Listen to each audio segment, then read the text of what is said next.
कई बार ये होता है कि जो फैमिलीज होती हैं उनका इंटरफेरेंस बहुत ज़्यादा हो जाता है, स्पाउस की फैमिलीज का इंटरफेरेंस काफ़ी ज़्यादा हो जाता है सर। हाँ।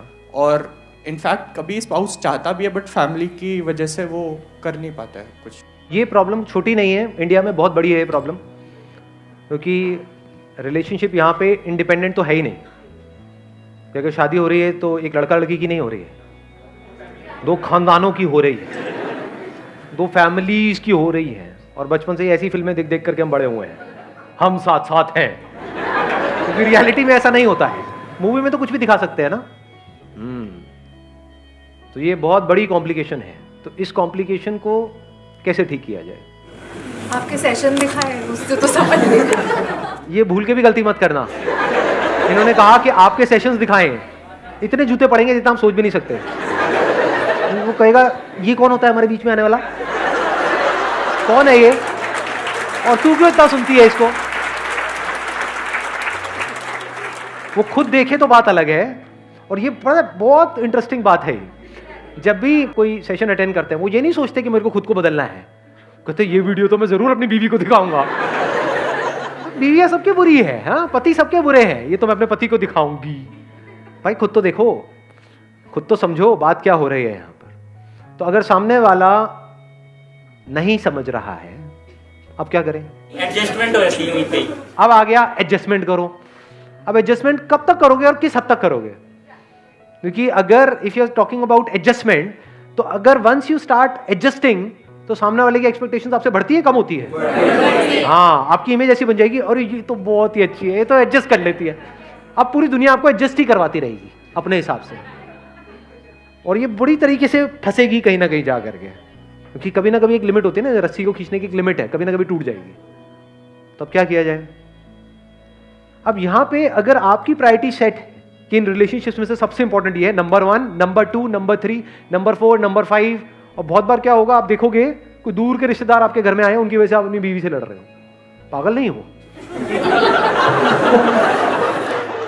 खुद सोचो, मतलब वो क्या मजे लेने के लिए आए, वो तो आए आपको लड़वाने के लिए है। तो यू मस्ट प्रायोरिटाइज। हो सकता है कोई 100वें नंबर के बंदे की वजह से आप पहले वाले से लड़ रहे हो, तो पहले तो इसको आपने प्रायोरिटाइज किया। अब ये जो पहले नंबर पे है पर्सन, यही सबसे इंपॉर्टेंट है ना आपके लिए। इस रिलेशनशिप को पूरी जिंदगी चलाने के लिए क्या क्या ऐसी क्वालिटीज हैं या क्या क्या ऐसी कंडीशंस हैं जहां पे मैं कोई कॉम्प्रोमाइज करने को तैयार नहीं हूं? For example, extra marital affair, I will not compromise under any circumstances. It must be very clear. नहीं तो वो एडजस्टमेंट कहां तक जाएगी उसकी कोई लिमिट नहीं है जी। सामने वाला तो कहेगा एडजस्ट करो। तो आपने वहां पे प्रायोरिटाइज कर दिया कि ये चीज है जो सबसे इंपॉर्टेंट है इस रिलेशनशिप को एंड तक ले जाने के लिए, ये नंबर 1 पे है, ये नंबर 2 पे है, ये नंबर 3 पे है, नंबर 4 पे है, नंबर 5 पे है, नंबर 10। तो 10वें नंबर की अगर कोई चीज है उसकी वजह से तो हम नहीं लड़ रहे कहीं, बट अगर कोई पहले नंबर की चीज है तो अब क्या करोगे? एडजस्ट करोगे? वहां पर वहां पे लड़ना पड़ेगा, तो लड़ने के लिए तैयार रहो। You must be very clear कि ये पहले नंबर पे है। इस रिलेशनशिप को अगर एंड तक चलाना है, ये आपने क्लियर सामने वाले को बताया हुआ है कि I will not be able to compromise on this, मान लो ट्रस्ट, और दिस और दिस। मान लो तीसरे नंबर पे कोई है प्रॉब्लम, वो तीसरे नंबर पे क्या हो सकती है? बदतमीजी से बात करना। रिस्पेक्ट इंपॉर्टेंट है लेकिन ट्रस्ट के जितनी नहीं है ना, क्योंकि वो तीसरे नंबर पे है, तो आपको पता है यहां पे कॉम्प्रोमाइज किया जा सकता है। जब दो लोग साथ में आते हैं रिलेशनशिप में तो लड़ाई झगड़ा भी हो जाता है, कभी कभी बहुत ज्यादा भी हो जाता है। ये सब पार्ट ऑफ गेम है। ज्यादा वहां पे सेंटी नहीं होना है बैठ करके कि ऐसा कैसे बोल दिया तूने मुझे। अरे बोल दिया, वो भी भूल गया, तू भी भूल जा। समझे मैंने क्या बोला है? कि ऐसा तो नहीं है कोई सिचुएशन है जो तीसरे नंबर पे है उसकी वजह से आप रिलेशनशिप को ही खत्म कर रहे हो। प्रायोरिटाइज किया है हमने या नहीं किया है? ज्यादातर लोगों ने नहीं किया है, ऐसा सोचते ही नहीं है। लड़ रहे होते हैं छोटी छोटी चीजों की वजह से कि तुम मुझे प्यार नहीं करते। प्यार क्या होता है? What do you mean by love? प्यार नहीं करते, प्यार कर।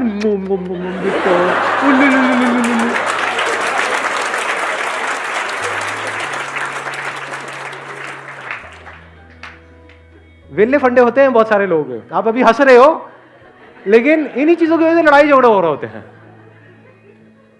अब यहां पर कुछ चीजें हैं जब आपने प्रायोरिटाइज कर लिया है तो आपका माइंड बिल्कुल क्लियर है, तो नाउ यू आर क्लियर कि हाँ ये जो टॉप 3 है ये तो इस बंदे ने संभाल रखा है, यहाँ पे तो 100 में से 100 नंबर है इसके, और बाकी की जो है यहाँ पे बंदा 0 है, 100 में से 0। अब क्या किया जाए? लगाओ। नहीं, एडजस्टमेंट क्यों आ गया फिर से? एडजस्टमेंट, ये एडजस्टमेंट क्यों इतना भरा पड़ा है आप लोगों के दिमाग में? हर जगह पे एडजस्टमेंट करें, क्यों एडजस्टमेंट करना है? यू आर एब्सोल्युटली क्लियर कि जो 3 चीजें इस रिलेशनशिप को एंड तक ले जाने के लिए सबसे इंपॉर्टेंट है, वो तीनों क्वालिटीज इस बंदे के अंदर है, बाकी की चेंज की जा सकती है। बहुत बार हम क्या होता है, हम बस अज्यूम कर लेते हैं कि हाँ सामने वाले को पता तो है, सामने वाला समझ लेगा ना। ये बड़ा अजीब सा फंडा है। सामने वाला नहीं समझता तो आप समझाओ ना उसको बताओ ना कि आप उससे कितना प्यार करते हो, उसको बताओ ना कि हम मरते दम तक साथ रहने वाले हैं, उसको हक करो ना डेली। एडजस्टमेंट क्यों करनी है? Why adjustment? एडजस्टमेंट का मतलब है जो टॉप 3 है यहां पे आप कॉम्प्रोमाइज कर रहे हो। Never adjust. कुछ चीजें हैं जहां पे एडजस्टमेंट नहीं करनी चाहिए, और कुछ चीजें हैं जिनको बदला जा सकता है, तो एडजस्टमेंट है कहां? इट विल टेक टाइम, एक दिन में नहीं होगा। बिल्कुल ऐसा है जैसे किसी पौधे को बड़ा करना, उसकी केयर करनी पड़ेगी, उसको पानी देना पड़ेगा टाइम पे, पूरा ध्यान रखना होगा, आंधी तूफान से बचाना होगा। इसी केयर को प्यार कहते हैं। हर वो काम करना होता है जो आप चाहते हो कि आपके साथ हो। सिंपल है। आपको क्या अच्छा लगता है? कोई आपकी तारीफ करे, आपकी कमियां निकालता है। अच्छा लगता है? नहीं लगता है। कोई आपकी कमियां आपको बताता है, आपको पता है खुद में आप में कितनी कमियां हैं, खुद ही अपने आप को बताते रहते हो, ऊपर से कोई सामने से बता दे तो गुस्सा नहीं आता है? बट यही नहीं होता है रिलेशनशिप्स में। क्यों होता है ऐसा? क्यों हम सामने वाले को उसकी कमियां बताते रहते हैं? क्योंकि हम उसकी कमियां देखते रहते हैं। क्यों उसकी कमियां देखते रहते हैं? क्योंकि कभी हमने प्रायोरिटाइज किया ही नहीं कि इस रिलेशनशिप के लिए सबसे इंपॉर्टेंट क्या है। अगर हम प्रायोरिटाइज कर लें तो, and once we are clear कि अब ये जो 3 चीजें हैं ये इस पर्सन के अंदर है, अब मरते दम तक चाहे कुछ भी हो जाए, दुनिया इधर की उधर हो जाए, हम अलग नहीं होने वाले। Not possible. तो अब क्या मुश्किल है? इसको देखना कि मैं क्या चाहता हूं अपने लिए, और वैसे ही मैं सामने वाले से एक्ट करूं, मतलब उसकी तारीफ करूं, नॉट फ्लैटरी, जेन्युइन कॉम्प्लीमेंट्स। सामने वाले को अच्छा लगेगा? नहीं लगेगा, चाहे वो मेल हो चाहे फीमेल हो। याद रखो, अपने ऊपर रख करके देखो कि कोई कुछ अच्छा बोल देता है, कितने दिन तक याद रहता है? रहता है? नहीं रहता है। कई बार पूरी जिंदगी याद रह जाता है। हमें खुद भी नहीं पता होता है कि हाँ हमारे अंदर ऐसा कुछ है, और अगर वो कोई बोल दे तो और अच्छा लगता है। तारीफ खुल के क्यों नहीं करते हो? बुराई तो खुल के करते हो। जब अंदर से we are really thankful from the bottom of our heart to the other person कि थैंक यू सो मच कि तुम मेरी लाइफ में हो, it means a lot to me, it means the world to me. और आप ये सब बोल नहीं रहे हो, बस उसकी आंखों में इस तरह से देख रहे हो सोच करके, तो कुछ होगा वहां पर या नहीं होगा? सामने वाले को कैसा फील होगा? या फिर बैठे हैं, सामने वाला परेशान है, बस उसके हाथ पे हाथ रख दिया, हाथ पकड़ करके बैठे हुए हो थोड़ी देर के लिए, क्या हो गया? इसमें एडजस्टमेंट कहां है? अगर इस तरह से हम चलने लग जाएं तो सामने वाला भी ऐसा करना शुरू कर देगा? नहीं करेगा। किसी दिन आप उसको हक करना भूल जाओगे तो उसको याद रहेगा। अब आपके फंडे ना लाइफ में क्लियर हो जाते हैं, एक बार प्रायोरिटाइजेशन हो जाता है। आपको पता है हाँ मेरे को सामने वाले से 3 ही एक्सपेक्टेशंस है, बस खत्म। प्रॉब्लम पता है क्या है? जड़ क्या है सारी की सारी प्रॉब्लम्स के लिए? आपको यही नहीं पता है आपको सामने वाले से कितनी एक्सपेक्टेशंस है, आपको यही नहीं पता है आपको सामने वाले से चाहिए क्या है। तो अगर वो सब कुछ भी कर देगा तब भी आपके लिए कम पड़ जाएगा। लोग कहते हैं एक्सपेक्टेशन नहीं होनी चाहिए। क्यों नहीं होनी चाहिए? होनी चाहिए। अगर आपके सामने वो घर में बैठ करके अपनी जो भी उसकी गर्लफ्रेंड है पुरानी, उसके साथ में हाथ डाल करके सुट्टा मार के अपने मुंह पे धुआं छोड़ेगा और वो भी छोड़ेगी, दोनों मिल करके छल्ले बनाएंगे धुएं के, और आपको कहेंगे देख के तारीफ करो इन छल्लों की, तो एक्सपेक्टेशंस होनी चाहिए? नहीं होनी चाहिए? ये सब नहीं चलेगा। तो एक्सपेक्टेशंस होनी चाहिए, बट क्लियर होनी चाहिए। You must be clear. सोचो कहीं पे काम करते हो और वो जो आपका एम्प्लॉयर है उसको यही नहीं पता है कि उसको आपसे चाहिए क्या है, तो आप कितना भी कर दोगे कम पड़ जाएगा। अगर वो पहले ही प्रॉपर्ली डिफाइन कर दे कि भाई तुझे महीने में ये 4 काम करने हैं और इसको 4 को अच्छे से करना है, ये किया तो तू एक अच्छा एम्प्लॉय है, नहीं किया तो एक खराब एम्प्लॉय है। वंस दैट इज क्लियर तो छोटी मोटी चीजें मैटर ही नहीं करती हैं। कभी सामने वाले ने कभी गुस्से में है, उसका मूड खराब है, उसने चिल्ला करके कुछ बोल दिया, तो अगर तो कोई प्रायोरिटी सेट है ही नहीं, ये टॉप 3 है ही नहीं माइंड में, तो क्या होगा, वहां पे लड़ाई झगड़े शुरू हो जाएंगे, फिर पूरा पास्ट निकल करके सामने आ जाएगा। अगर प्रायोरिटाइजेशन हो रखा है तो क्लियर है कि हाँ ये इन टॉप 3 में कहीं पर भी नहीं है, बोल दिया थोड़ा बहुत, क्या हो गया, हंसोगे वहां पर, उसके मुंह पे नहीं तो जूते पड़ेंगे, मैं गुस्सा कर रही हूँ तुम, नहीं ठीक है, कोई अब ठीक है मूड, हाँ अब ठीक है। छोटी मोटी चीजें मैटर ही नहीं करेंगी लाइफ, प्रॉब्लम हमारी सारी छोटी मोटी चीजों की वजह से है। बड़े तक तो हम कभी जाते ही नहीं है, बड़ा तो कुछ सोचते ही नहीं है, छोटा चिंदी सोच है। नहीं, सुबह से रात तक जो आप दुखी होते हो वो किस लिए होते हो, कभी सोचा है, अपने माइंड में झांक करके देखा है? आप में से कितने हैं वो दुखी है इसलिए क्योंकि वो अमेरिका के प्रेसिडेंट नहीं बन पाए? एनीबॉडी? दुखी किस लिए है? अरे वो मैं वहां पर जा रहा था, मेरे ना कहीं बटुआ गिर गया, उसमें 25 रुपए थे।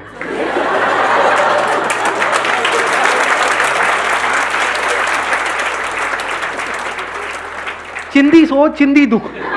अबे दुखी होना है तो बड़ी चीजों के लिए हो ना लाइफ में, छोटी मोटी चीजों के लिए दुखी होते रहते हैं, उसी में हमारी लाइफ निकल जाती है पूरी की पूरी।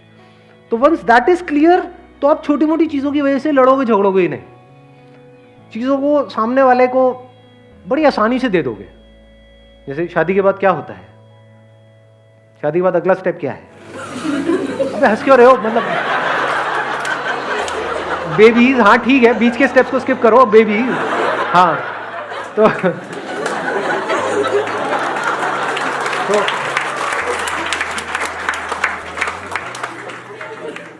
तो बच्चों को लेकर के कितने लड़ाई झगड़े होते हैं लोगों के, पावर गेम चल रही होती है वहां पे।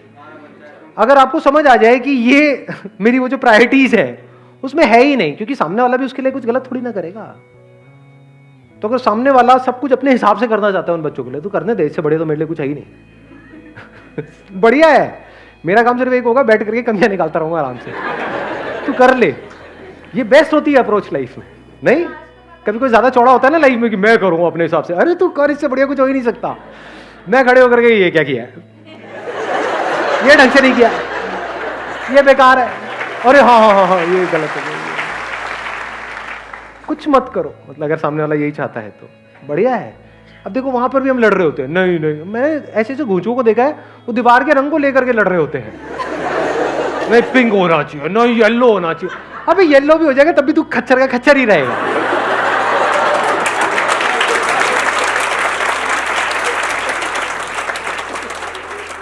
तो वहां पर बड़ा हल्का फुल्का हो जाता है सब कुछ। हंस लो कोई नहीं, रोक करके क्या करोगे, निकल जाने दो हंसी को। और एक और चीज वहां पे आपको बता देता हूं लाइफ का, last but not the least, सबसे इंपॉर्टेंट क्या है एक रिलेशनशिप को अगर आप पूरी लाइफ के लिए चलाना चाहते हो तो? नहीं, ये सब थ्योरेटिकल बातें हैं, अंडरस्टैंडिंग ये सबसे इंपॉर्टेंट है सेंस ऑफ ह्यूमर। अपने एक्सपीरियंस के बेस पे बोल रहा हूं।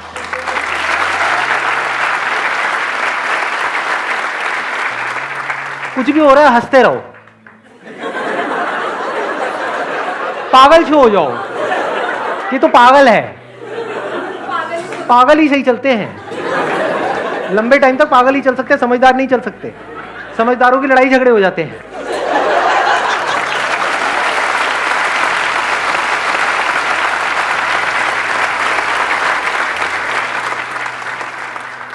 सेंस ऑफ ह्यूमर, अब वो सेंस ऑफ ह्यूमर कब आपके अंदर हो सकता है, कभी सोचा है? ये सेंस ऑफ ह्यूमर मर जाता है बहुत लोगों में, शादी के बाद तो बिल्कुल ही मर जाता है। हंसने के लिए दोस्त ढूंढते हैं, बहाने ढूंढते हैं, कि जब तक 2-4 लगाएंगे नहीं तब तक हंसी नहीं आएगी। अबे क्या है ये सेंस ऑफ ह्यूमर, कहां से आता है, कभी सोचा है? जब लाइफ को आपने समझ लिया बारीकी से, life is imperfect, it can't be perfect. जैसे ही आप परफेक्शन की तरफ चले जाते हो ना, मुझे सब कुछ परफेक्ट करना है, परफेक्ट का मतलब क्या, सब कुछ अपने हिसाब से करना है। क्या आपका हिसाब परफेक्ट है?